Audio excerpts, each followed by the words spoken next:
E aí, né, quando veio essa revelação do Poder 360 e confirmada pela CNN, desse empréstimo de Marcola para tomado de Roberta Luxinger, como é que foi a explicação de Marcola? Então, eu vou contar para vocês o que Marcola explicou lá no Palácio do Planalto, tá? Pode voltar o TP do começo para mim, por gentileza, só para eu pegar o nome dele certinho, que a gente fala Marcola.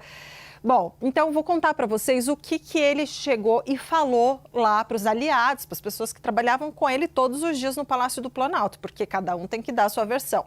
Qual foi a versão dele? Eu trago aqui para vocês com exclusividade. Marco Aurélio Santana Ribeiro, então Marcola, ex-chefe de gabinete de Lula, durante todo esse terceiro mandato, ele foi se explicar aos colegas aliados do Palácio do Planalto sobre essa transação financeira com a Roberta Luxinger.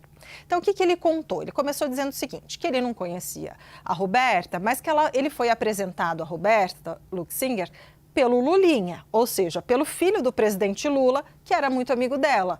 E aí, ele achou aquela amizade acima de qualquer suspeita. Pô, uma pessoa que chega via filha do Lulinha, ok. E que aí eles começaram a ter amizade, eles almoçavam, conversavam, tinha uma relação de amizade.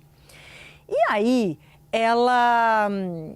um determinado período, na época em que o segundo filho de Marcola estava para nascer, ele estava com bastante dificuldades financeiras e comentou com ela, etc. E ela teria oferecido ajuda por meio desse empréstimo, cerca de R$250 mil. Só que aí, o que aconteceu? Ele aceitou. Não, depois você me paga quando você puder, da maneira que você puder, fica tranquilo, não se preocupe. Ele pegou esse empréstimo para cuidar, resolver pagar as contas dele, as dívidas dele, etc. E colocar a casa em ordem. E isso é o que Marcola explicou lá no Palácio do Planalto. E aí ele contou também que o seguinte, depois que ela deu esse empréstimo para ele, que ela concedeu esse empréstimo a ele, ela começou a pedir para o Marcola marcar agendas com o presidente Lula, para ela, para contatos dela. Por quê? Porque Marcola é o cara que pega a agenda do presidente e, no fim das contas, tem grande influência ali em quem entra e quem não entra na agenda. Claro, há vários outros, mas ele ali é quem comanda. Ok, e aí, segundo ele, até então ele não sabia que ela atuava como lobista aqui em Brasília. E aí ele começou a perceber, então, essas tentativas de pedido para marcar agenda e começou a ficar preocupado, porque achou que ela estava querendo usá-lo, né, para chegar ao presidente, para ter acesso. Aí, segundo ele contou para os aliados do Palácio do Planalto, ele disse que procurou a Roberta Luxinger para devolver o dinheiro. E ela não queria receber, dizia, não tem pressa, imagina, vamos quitar essa dívida quando você puder, você vai me pagando aos poucos, quando você puder, como você puder. E aí, diz que ele teria insistido e tal. E eu apurei que ele foi lá, pagou, né, quitou, e quis se desvencilhar ali para não ter aquela pressão daqueles pedidos de marcação de agendamento, né, com o presidente via contatos dela, via pedido dela. Aí eu apurei que os aliados do presidente Lula lá no Planalto levaram essa versão para o próprio presidente Lula. E quando surgiu essa história, mesmo com essa versão, diz que o presidente Lula ficou arrasado, que ele ficou muito decepcionado com Marcola.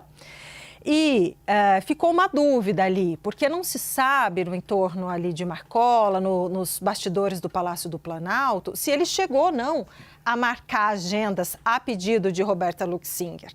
E aí até me disseram, olha, se ele fez isso, e aí a investigação vai dizer, pode até eventualmente caracterizar tráfico de influência, porque é justamente esse o mote da investigação, envolvendo Lulinha e tudo mais. E aí, se caracterizar tráfico de influência, pior ainda, uma decepção. Então, o que me disseram é o seguinte, olha, pode ser que ele não seja condenado em tráfico de influência ou qualquer outra atividade ilícita, mas politicamente ele já foi condenado, ele já perdeu. Perdeu confiança do presidente Lula, decepcionou os amigos, etc. Diz que politicamente já foi uma bomba. E tem a questão pragmática também, por quê? Porque não só ele ele era visto como um cara de confiança, mas extremamente competente. Na questão da agenda, por exemplo, na campanha de 2022, ele foi muito importante na questão da agenda. Nessa coisa ele é muito organizado e tal, e ele ajudava a administrar a agenda do candidato Lula. E agora ele tinha ido para a campanha justamente para isso. Ele, Gilberto Carvalho, o ex-ministro e muito amigo de Lula, eles juntos conseguirem organizar essa agenda do presidente, do candidato Lula agora à reeleição. E aí, além da decepção, da perda do colega ali do meio, ainda vai ser um rombo na campanha. Porque para funcionar, ele dava muita fluidez aos compromissos, à organização e tal. Então agora, Yuri Pita, não é só uma questão na campanha, né? Já emendando para o nosso próximo assunto, porque não é só uma perda, um desgaste político, um desgaste na campanha, mas pragmaticamente falando, é uma pessoa que era importante ali para a campanha, no sentido de dar fluidez, competência, para fazer que as coisas ficassem organizadas na campanha. E agora, então, a gente tem essa informação, né, que a Thaisa nos trouxe, de que ele está fora da campanha.